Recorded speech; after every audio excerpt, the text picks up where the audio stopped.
¿Qué nos hace humanos? ¿De dónde venimos? Desde que Darwin expuso la teoría de nuestra evolución a partir de los simios, la comunidad científica no ha dejado de preguntarse sobre aquellas primeras criaturas que dejaron atrás el mundo de los primates y cruzaron al nuestro. En los últimos 50 años, los hallazgos de fósiles nos han permitido rellenar algunas de las numerosas lagunas en la historia de nuestra evolución. Pero los huesos de nuestros antepasados son escasos y datan de épocas muy separadas, y solo nos permiten atisbar cómo fuimos cambiando durante millones de años, de primates a humanos.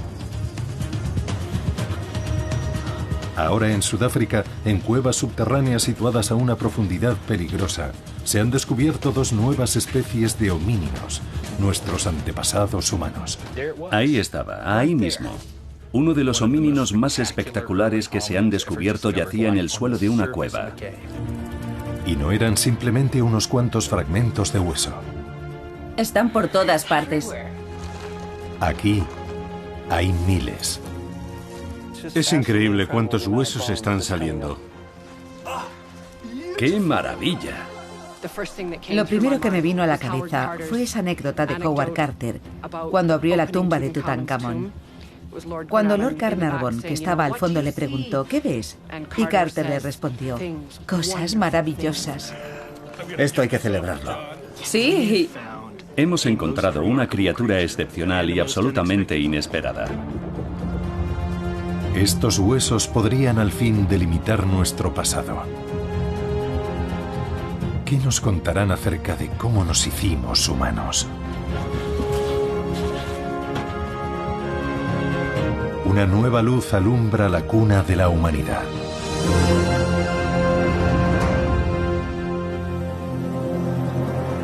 La cuna de la humanidad.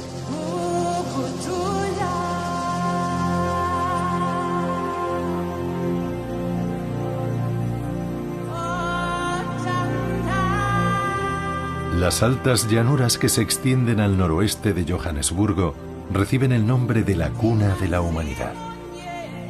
En las décadas de 1930 y 1940, los yacimientos de fósiles descubiertos aquí nos permitieron vislumbrar a nuestros antepasados más antiguos. Luego, durante décadas, los descubrimientos parecieron haberse agotado. Pero ahora de las profundas cuevas de la cuna de la humanidad surgen dos nuevos descubrimientos que podrían redefinir lo que sabemos de nuestro pasado reciente. ¿Qué es? Tiene dientes. No hay cientos, sino miles de huesos. Jamás había soñado que podía existir nada parecido a la riqueza de este yacimiento. Huesos que podrían dar luz a un periodo de 1 millón de años de nuestra evolución que ha sido un misterio durante mucho tiempo. Hay un gran vacío en el registro de fósiles, apenas unos fragmentos.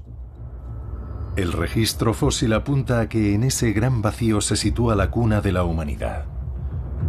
El nacimiento del género Homo. Es tal vez el episodio menos conocido y más importante de nuestra evolución. Antes era el mundo de los australopitecos, criaturas de aspecto simiesco con un cerebro minúsculo. Lucy es el rostro publicitario de los australopitecinos. Caminaba erguida, pero pertenecía al mundo de los simios. Si pudiera ver a un australopiteco al fondo de un campo de fútbol, llamaría al zoo y les diría, oigan, se ha escapado un simio. Un australopiteco es una especie de simio bípedo. Si retrocediéramos en el tiempo, veríamos a unos animales que se ponían de pie y caminaban como nosotros, aunque tendrían el cuerpo más pequeño. Y también el cerebro, así que tendrían la cabeza más pequeña y tendrían la mandíbula y los dientes grandes. El registro fósil parece indicar que en algún punto que se remonta entre 2 y 3 millones de años atrás, estos australopitecinos evolucionaron para transformarse en la primera especie humana reconocible, el Homo erectus. Tenían un gran cerebro y la cara pequeña y adaptaciones para usar herramientas.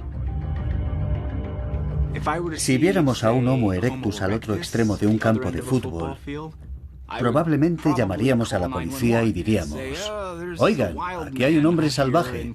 Necesita que le pongan algo de ropa. El mayor misterio al que se enfrenta la paleoantropología es tratar de entender cómo, cuándo y dónde tuvo lugar la transición del australopiteco al Homo. Durante años la única especie que rellenaba ese vacío era una criatura llamada Homo habilis. Pero se han encontrado tan pocos restos suyos que los orígenes del género Homo han seguido siendo un enigma hasta ahora. En agosto de 2013, el sudafricano Pedro Boshoff estaba sin trabajo. Había sido soldado, buscador de oro, aventurero y hasta estudiante de los orígenes humanos. En ese momento quería ganarse un sueldo haciendo lo que más le gustaba: rastrear fósiles. A finales de agosto me puse en contacto con el profesor Lieberger para preguntarle si cabía la posibilidad de asignarme un puesto en la facultad para trabajar con él. Pedro Boshoff vino a mi despacho y me dijo: oye, necesito trabajar. Y estoy tan convencido como tú de que ahí afuera hay más. El paleoantropólogo Lieberger había empezado a explorar la zona de Sudáfrica conocida como la cuna de la humanidad a principios de la década de los 90. Tras 18 años de búsqueda, no había encontrado más que unos cuantos fósiles aislados, algo bastante habitual en el campo de la paleoantropología. Estos primeros fósiles humanos son los objetos más raros y más buscados del planeta. En paleoantropología nos hallamos en uno de esos campos nuevos, donde seguramente haya más científicos que objetos de estudio. La inmensa mayoría de la gente que se dedica a lo mismo que yo nunca encontrará un solo fragmento de uno de estos primeros humanos. Hacía 20 años que conocí a Pedro y le dije: ve y contrata a tus colegas de espeleología. Busca bajo el suelo y a ver si encuentras algo. En líneas generales, quería que me internara en la zona de la cuna de la humanidad para intentar localizar fósiles. Y entonces pensé en la cueva. Formo parte de una sociedad de espeleología y llevo años explorando esta zona. Y allí conocí a Rick y Steven.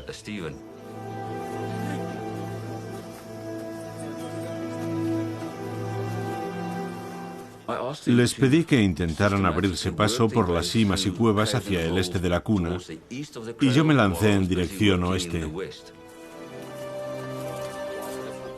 No solemos mirar en los sitios que conocemos, porque pensamos que los hemos explorado bien. Lo llamamos el síndrome de aquí ya he mirado. Así que les dije: empezad por lo que tenéis cerca. Id a los sitios más conocidos. El 13 de septiembre de 2013, Rick y Steven decidieron explorar un sistema de cuevas que creían conocer muy bien. Se llama Rising Star.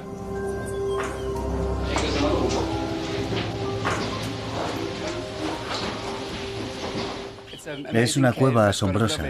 Tiene un poco de todo. Pasos estrechísimos, fuertes subidas, formaciones preciosas. Quería enseñarle a Rick una gran elevación de la cueva llamada Lomo de Dragón. La escalamos. Y en el proceso de grabar unas imágenes en vídeo sobre las formaciones que la culminaban, Rick me dijo que quería ir delante. Así que me metí en un pequeño intersticio para que Rick pudiera pasar arrastrándose por encima. Solo iba a despejarle el paso, pero al meterme ahí, observé que el hueco continuaba hacia abajo. Ya metido en la grieta, Steven comprobó que no había nada bajo sus pies. Cada vez que bajaba un poco, aquello seguía un poco más y luego otro poco más abajo. El hueco es tan estrecho que tu cuerpo no puede deslizarse y te sientes atrapado. Mis piernas quedaron colgando en este último tramo. No notaba nada debajo. Y la única manera de descender es descolgarte todo lo que puedas hasta quedar con los brazos completamente estirados. Y entonces empiezas a notar algunas rocas que ya te permiten apoyar los pies.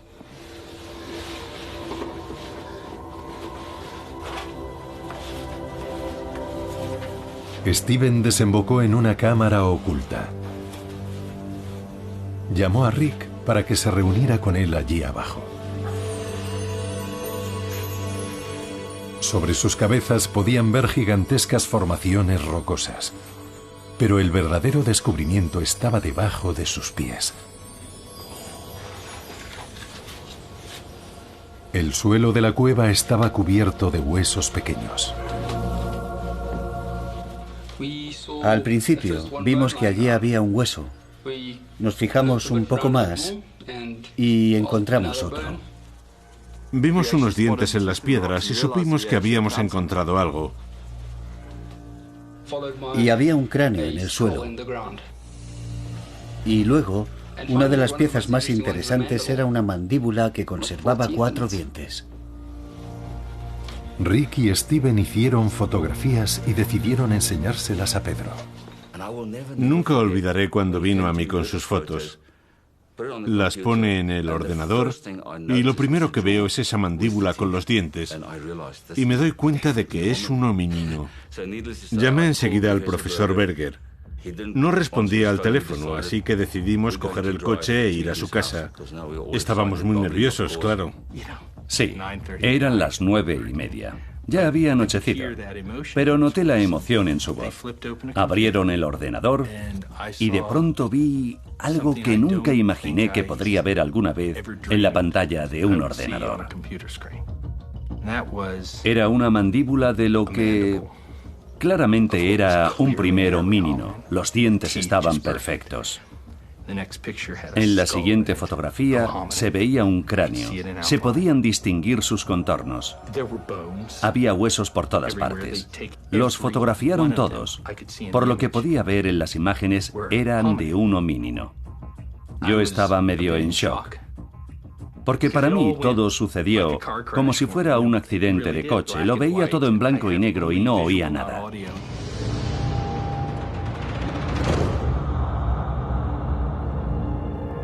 Los homínidos son criaturas que están en la línea evolutiva humana e incluyen a los australopitecinos, al Homo erectus y a nosotros.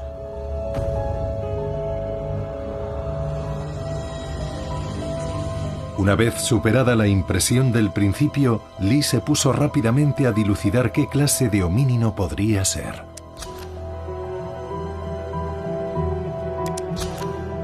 Por lo que podía ver, le parecía que era un solo individuo.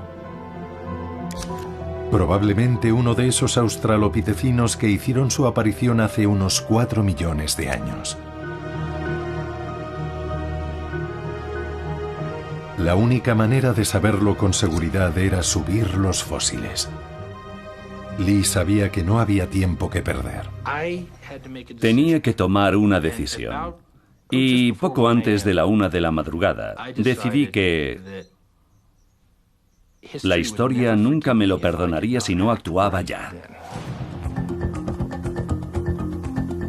Solo 5 semanas más tarde, la excavación de la cima Rising Star ya empezaba a cobrar forma. Su planificación había requerido cierta dosis de inventiva. Lee sabía que él nunca podría descender en persona hasta la cámara de los fósiles. En algunos sitios, la entrada a la cámara tenía menos de 20 centímetros de ancho. Puse un anuncio en Facebook solicitando científicos de complexión delgada que no tuvieran claustrofobia y que fueran capaces de trabajar en equipo y en un entorno peligroso y complicado, y que estuvieran disponibles para el 1 de noviembre. Vi el anuncio de Lee en Facebook y, sin pensarlo 2 veces, respondí. Y me citaron para una entrevista. A partir de ahí, todo sucedió realmente deprisa. Vi el anuncio de Lee en Facebook solicitando científicos delgados, paleantropólogos delgados que no tuvieran claustrofobia y que fueran capaces de meterse por huecos de solo 18 centímetros. Y me pareció muy interesante. Una mañana vi un anuncio de Lee Berger para contratar arqueólogos experimentados y de complexión menuda y pensé, esa soy yo. Estoy a punto de terminar mi doctorado en antropología física. Osteología, por tanto, es mi campo. Soy arqueóloga, así que asimilo rápido nociones de paleontología. Hago un doctorado en biomecánica evolutiva, por tanto me centro más en el aspecto paleoantropológico. La expedición Rising Star sería una forma nueva de paleoantropología, a la medida de la era de las redes sociales e Internet. Lee nos explicó cómo se había encontrado la cueva y nos enseñó imágenes de vídeo y las primeras fotografías que habían tomado Steven y Rick. Y nos habló de las condiciones de exploración de la cueva. Quería que tuviéramos muy claro en dónde nos estábamos metiendo. Era misterioso y por eso resultaba muy tentador. Te preguntabas qué circunstancias serían las que hacían necesaria gente menuda con conocimientos de paleontología para el trabajo. Luego, puede que un día más tarde, me dijeron que había sido aceptada. Fue todo muy rápido, muy rápido. Me escribieron un correo diciéndome que me habían seleccionado y esto es muy propio de mí. Empecé a gritar de alegría. Y no paraba de releer el correo una y otra vez para estar segura. Ahí estaba, era verdad. Grité como una loca. De repente estaba rehaciendo mi calendario, esperando los billetes de avión, haciendo el equipaje y leyendo a toda mecha todo cuanto necesitaba saber. Prepararme para esto fue una carrera vertiginosa. Mi cerebro era un puro frenesí, una explosión de purpurina y confeti. Era como el mejor cumpleaños de tu vida, la mejor Navidad, la mejor Hanukkah, la mejor Kwanzaa, todo a la vez. No me hacía ilusiones de que fuera a ser fácil. Nunca se había hecho nada parecido en el contexto africano que yo conocía. Quizá no se hubiera hecho en ninguna parte. Y sabía que iba a necesitar apoyo médico y de seguridad para diseñar la infraestructura subterránea y en superficie, y todo lo que conlleva una expedición científica.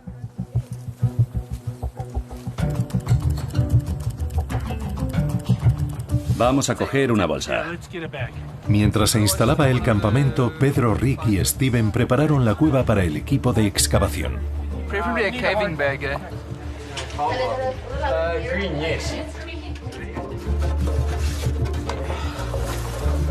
Se colocaron cuerdas de seguridad, luces, cables y cámaras. La posibilidad de accidente estaba muy presente. Lee ensayó los protocolos de seguridad una y otra vez. Fundamental que nadie entre en pánico. Se instaló un puesto de control desde el que podían verse virtualmente todas las zonas de la cueva. Y empecé a darme verdadera cuenta de lo que les estaba haciendo pasar a estas jóvenes mujeres. Yo creo que estaban aterrorizadas, y yo también. Les hicimos atravesar las cuevas poniendo a prueba sus destrezas en este sistema. Y así llegamos al 10º día, que era cuando había previsto que entráramos y ensayáramos los sistemas. Todo salió bien, era algo chapucero, pero funcionaba. Y a primera hora de la tarde ya estábamos listos. Te sorprenderías, en el fondo soy un pedazo de pan. Sí, eso espero, nos harás falta. Se quedará quieto como una columna. Allí estaré. Marina, Becca y Hannah son las elegidas para descender primero. Pero nadie sabe todavía lo que van a encontrarse exactamente. He visto un cráneo y los demás fragmentos. Estoy casi seguro de que tenemos bastantes partes del esqueleto de un homínido. Naturalmente habrá que esperar a comprobarlo y lo sabremos en las próximas horas.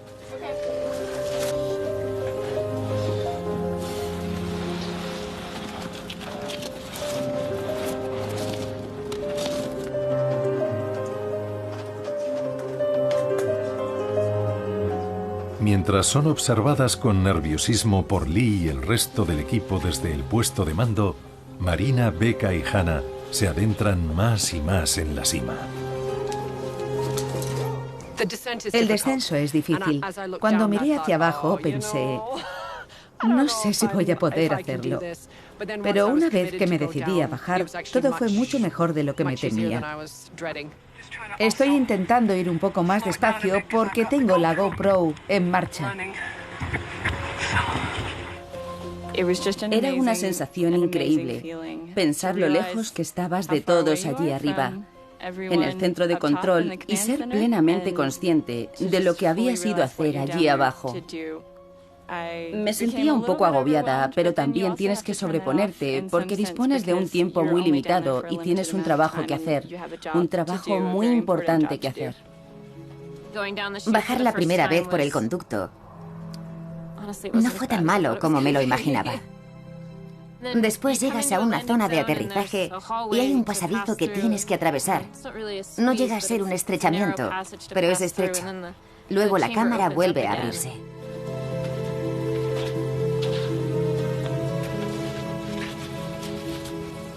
Aquí está la entrada a la cueva. Empiezas a descender por una sima vertical bastante estrecha y algunos túneles. Desciendes hasta esta zona de aquí. Esto es lo que llamamos el arrastramiento de Superman. Un pasadizo estrecho, por el que tienes que rezar unos 3 metros.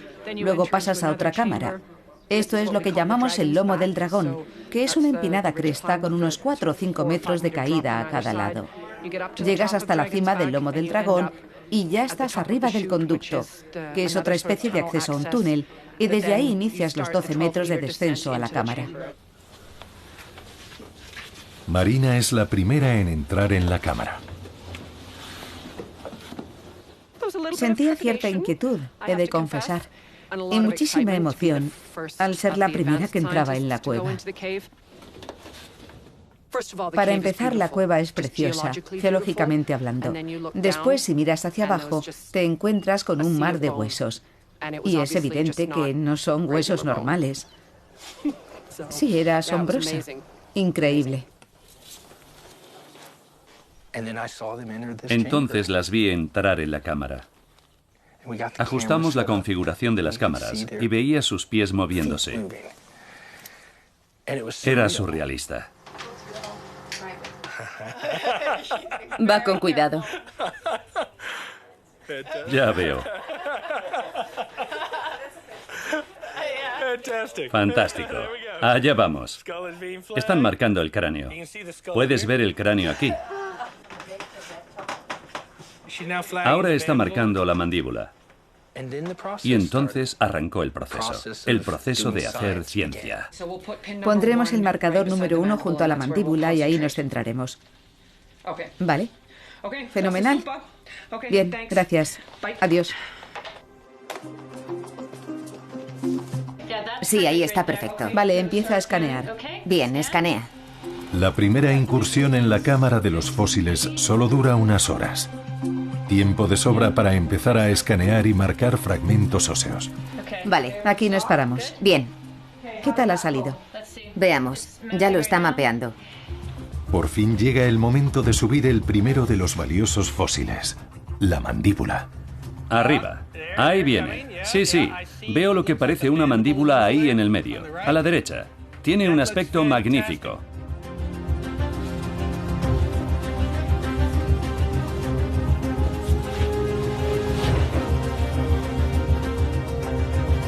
Becca será quien la custodie durante el ascenso.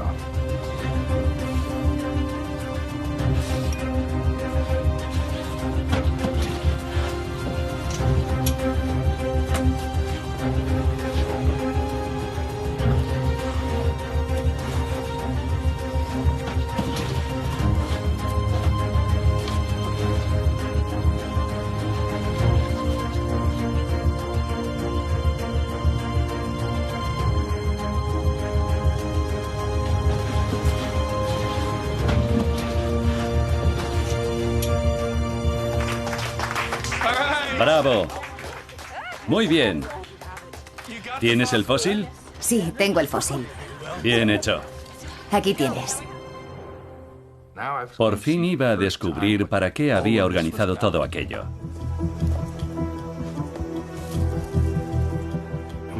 Cuando abrieron aquella cajita y desenvolvimos lo que contenía, todas las grandes hipótesis que teníamos se desvanecieron de golpe. Volaron. De pronto no sabíamos lo que teníamos. Al ver la mandíbula por primera vez en las fotos de Rick y Steven, Lee había pensado que seguramente pertenecía a un australopitecino. Una de las características más chocantes del rostro de un australopiteco son sus enormes dientes y mandíbulas de simio. Cuando los australopitecinos evolucionaron hacia el género Homo, sus rostros se encogieron. La dentadura y la mandíbula se volvieron más pequeñas. Cuando por fin Lee tuvo la mandíbula en sus manos, comprobó que era demasiado pequeña para pertenecer a este género. Parecía completamente humana. ¿Sería un nuevo espécimen de Homo habilis? ¿O alguna especie transicional entre los australopitecos y los primeros Homo? Son las preguntas que rondan la mente de Peter Smith mientras estudia la mandíbula encontrada en Rising Star. Tenemos estos dientes molares y este uso tan extraño de la parte frontal, aquí. Por suerte tenemos otra pieza. Así que con estas dos piezas tenemos media mandíbula completa. Y ahora ya podemos proyectar la imagen reflejada y tener una especie de perfil. Ahora Peter ya puede compararla con la mandíbula de un Homo habilis. Voy a quitarle esto y así se ve mejor. Esta es la arcada dentaria del Homo habilis. Veis que estos dientes también son enormes, pero la arcada dentaria está recta y aquí hay un saliente muy pronunciado. La mandíbula de Rising Star está claramente más curvada. No es de Homo habilis ni de australopitecino. Esto es pura confusión. No sabemos qué pensar. Vemos que hay que desechar todas las nociones que tenemos. No podemos analizar esto pensando que va a encajar en este grupo o en este otro. Tenemos que empezar literalmente desde la nada. El equipo confía en que a medida que vayan saliendo más fósiles de la cueva, la confusión se irá disipando. Hay razones para ser optimistas. Con cada descenso surgen más huesos.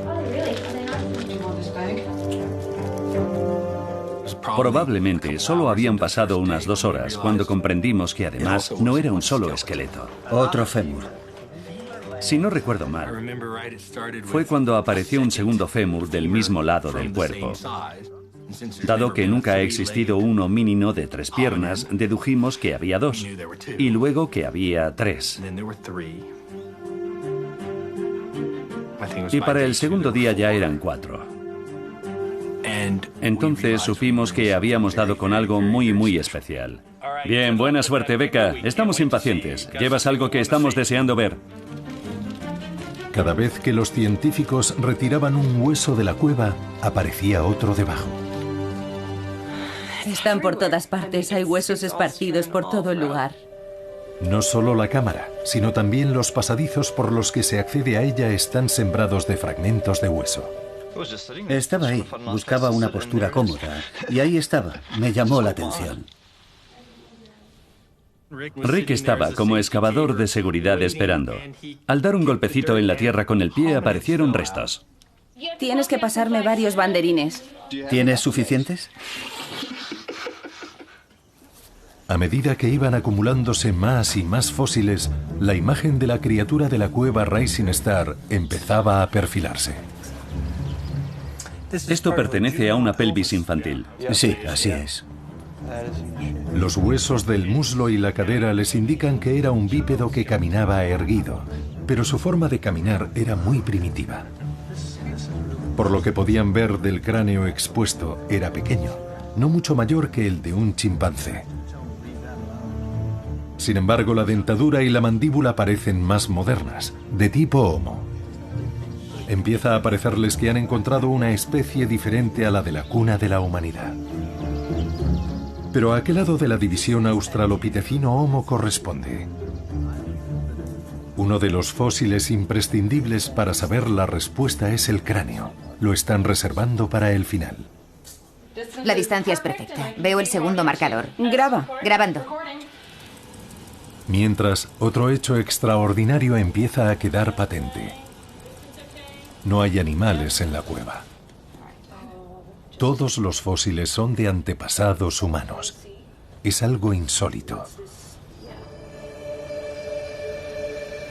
Cuando han aparecido los primeros homínidos en cuevas, siempre han estado junto a los huesos de otros animales que o habían llegado hasta allí y habían muerto, o habían sido arrastrados por depredadores. Están mezclados con antílopes, normalmente en grandes cantidades. Y luego tienes algunos carnívoros y otros elementos dispersos y roedores, la clase de materiales que se acumulan cuando los seres vivos mueren y son devorados y arrastrados hasta cuevas. Pero aparte de los huesos de un búho solitario, no hay ningún otro animal en la cueva Rising Star, solo homínidos. La cámara es muy inaccesible. En lo profundo de la zona en tinieblas de la cueva y sin otra entrada que un largo y estrecho túnel. El equipo piensa que lo más probable es que fuera igual de inaccesible hace 2 millones de años. Empieza a parecer que los cadáveres fueron depositados intencionadamente allí. ¿Podría tratarse de alguna clase de enterramiento? No se han documentado indicios de nada parecido asociado a un antepasado de rasgos tan primitivos. Lo tenemos ahí delante y no sabemos darle una explicación. Hasta ahora, los primeros enterramientos de los que tenemos constancia datan de hace unos 100.000 años y eran de un primer humano mucho más evolucionado. El equipo no tiene aún una fecha para los fósiles de Rising Star. Es impensable que una criatura de aspecto tan primitivo pudiera deshacerse así de sus muertos. Pero era lo que parecía. Y nos quedamos con ese interrogante. Si lo que estamos viendo aquí, casi temes decirlo en voz alta. Es un misterio con profundas implicaciones, pero que requerirá mayor análisis antes de que alguien esté dispuesto a respaldarlo con todo el convencimiento.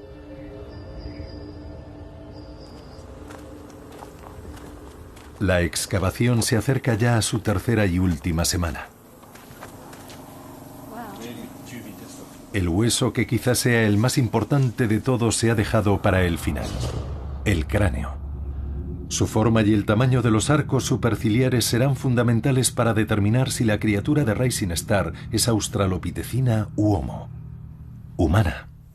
Vamos a entrar ahí y a sacar ese cráneo. Queremos sacarlo porque puede decirnos muchas cosas.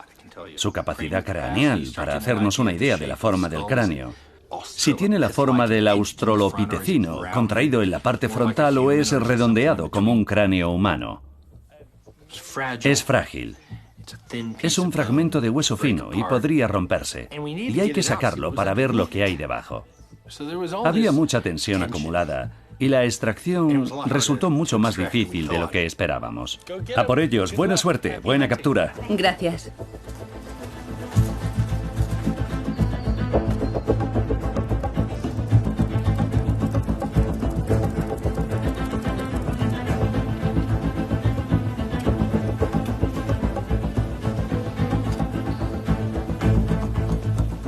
El cráneo es extremadamente frágil.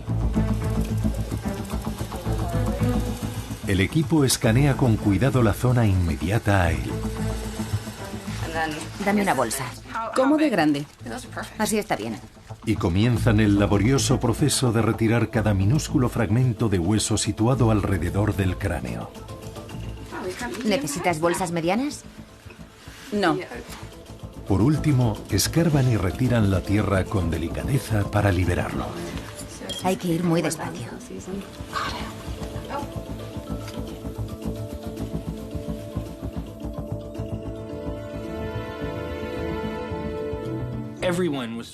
Todo el mundo sentía esos puntos de tensión en torno a la limpieza del cráneo cuando vimos que su salida era inminente. Teníamos a 2 personas allí abajo trabajando en ello, Becca y Marina, trabajando sin parar. Llegó un momento en que les pedimos que salieran, Pero ellas no querían, porque sabían que estaban a punto de lograr la extracción. Y al final lo consiguieron. Eso es. Eso es. Es tan frágil. Todos contienen la respiración rezando para que no se rompa. Por fin, levantan el fragmento de cráneo y lo depositan con mucho cuidado en una caja.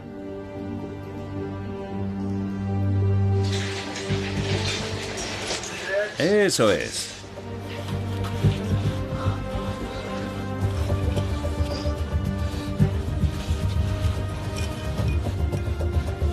Y comienza su lento ascenso para abandonar la cueva después de, posiblemente, millones de años.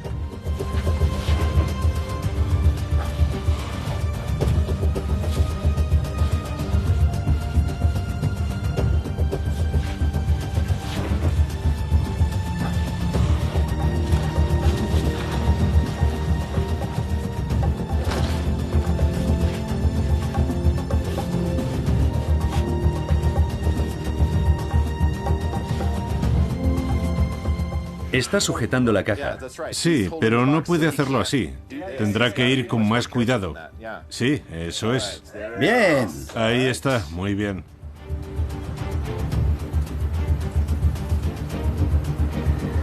Fantástico. Vamos allá, chicos, a por ello.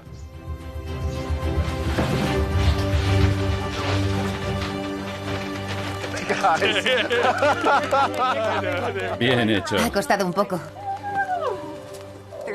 Estábamos exultantes. No había caras aburridas. Nadie contenía la emoción del momento. Todo el mundo rebosaba una emoción casi infantil.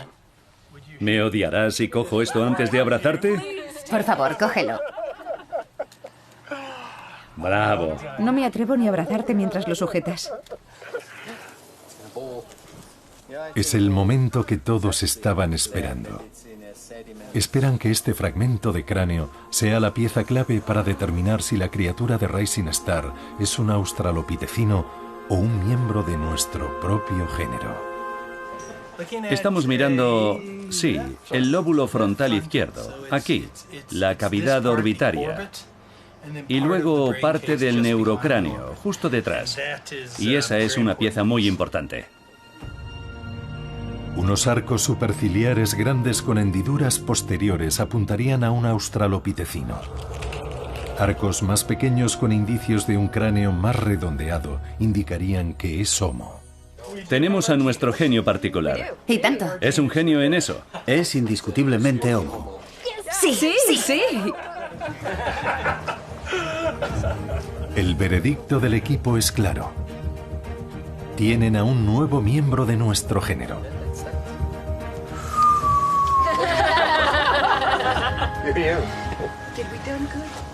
Mira los arcos.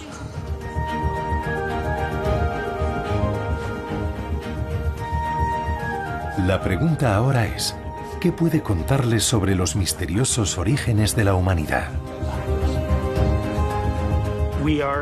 Estamos seguros de que esto pertenece al género Homo, nuestro género, y que es una nueva especie. Y en ese punto nos encontramos ahora. La idea de que hemos descubierto a un gran número de individuos, femeninos y masculinos, jóvenes y viejos, de una nueva especie dentro del género Homo.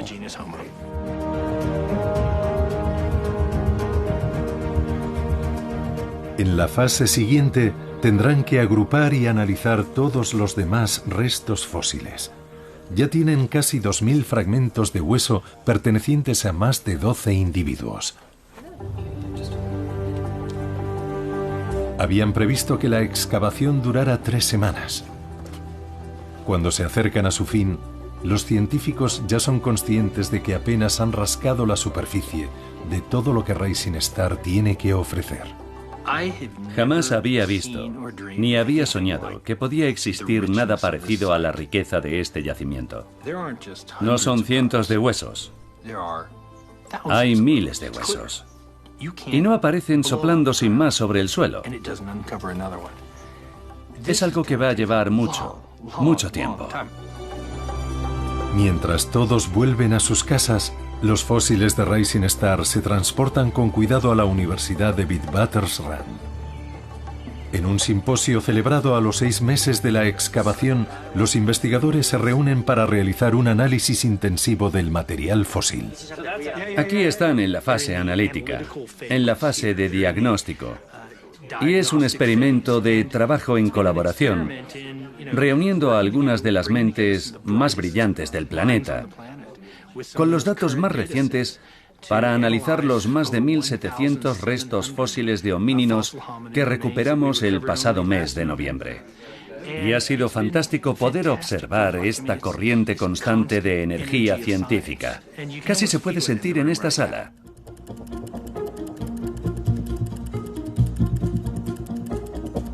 Mientras continúa el análisis, los huesos de la cueva Rising Star al fin están listos para ser presentados al mundo. Tenemos una nueva especie de primer humano dentro del género Homo, y eso es muy emocionante. Nunca habíamos conseguido una cantidad significativa de restos de ese periodo entre los australopitecinos tardíos y los primeros miembros de nuestro género. Y ahora sí que tenemos en cantidad. Para los miembros del equipo, los fósiles apuntan a una criatura diferente a todo lo que habíamos encontrado hasta ahora. Tenemos unos seres de apariencia humana en sus pies, en sus manos, en sus dientes. Todo lo que interactúa directamente con el entorno es Homo. Y todo lo que es básico, como el tronco, la columna vertebral, el cerebro, esos elementos son más primitivos. Es como si la evolución se desarrollara de fuera a adentro. Hemos llamado a la especie Homo naledi. Naledi significa estrella en sesoto y la cámara de donde provienen los fósiles, que aún tiene fósiles por descubrir, la llamamos cámara di Naledi o la cámara de las estrellas. El Homo naledi es un extraño mosaico, mezcla de simio y humano, con el cerebro y el cuerpo pequeños, los brazos semejantes a los del chimpancé, pero con manos y dientes humanos, cejas pequeñas y largas piernas. Probablemente recorría largas distancias caminando. Naledi es toda una sorpresa en muchos aspectos. Tiene un cerebro muy pequeño, un cerebro que es prácticamente un tercio del tamaño de un cerebro humano moderno. Sin embargo, cuando examinas la forma del cráneo, la dentición, las piernas y en particular los pies e incluso las manos, es evidente que pertenece a nuestro género. Aquí hay seres en la cúspide de convertirse en humanos, pero todavía muy cercanos al mundo australopitecino.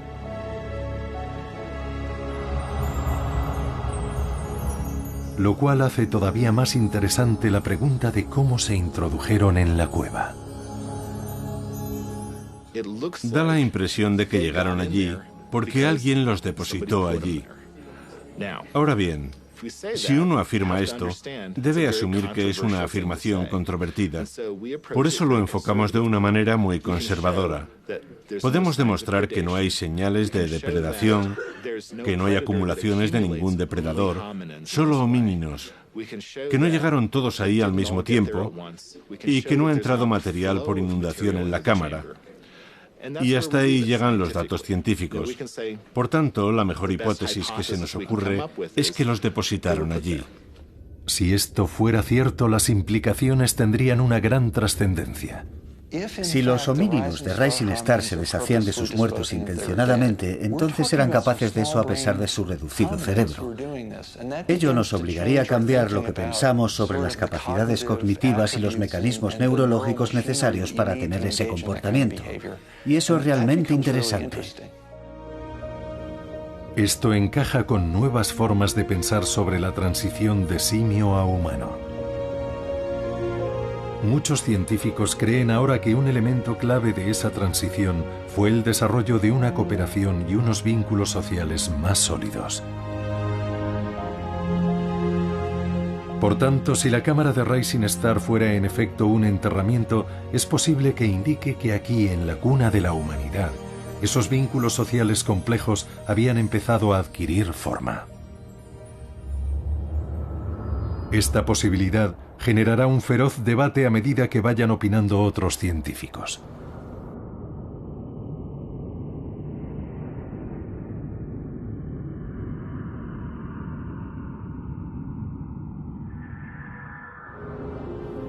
Es perfectamente lógico pensar en la evolución humana como una especie de árbol genealógico de épocas remotas. Pero la evolución es mucho más compleja que eso. La evolución es ramificada. Hay experimentos diversos. Las poblaciones prueban distintas adaptaciones, maneras diferentes de estar en el mundo. Los paleoantropólogos hablan del carácter ramificado de la evolución humana como una metáfora de las múltiples clases de primeros homínidos y la dificultad de saber de cuál procedemos. Pero incluso esa metáfora podría no reflejar cabalmente cómo funciona la evolución. La naturaleza es confusa, es complicada.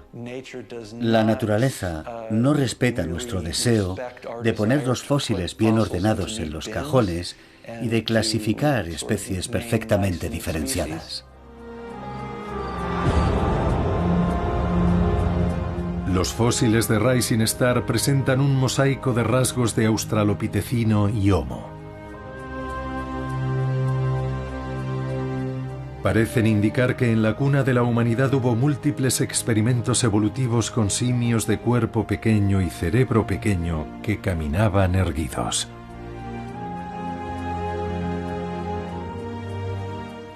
Son especies que no están completamente formadas y hay entrecruzamientos entre estos grupos. Unos rasgos adaptativos evolucionan en un grupo, otros evolucionan en otro, y al cruzarse grupos los rasgos confluyen. Y es posible que nunca logremos trazar líneas claras entre cualquiera de estos grupos y el género Homo.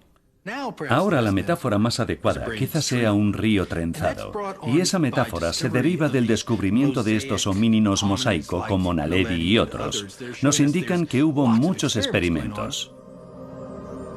Algunos de estos experimentos evolutivos fracasaron. Otros se juntaron y entrecruzaron. Debemos empezar a considerar estas especies que estamos encontrando casi como los canales individuales de un río trenzado.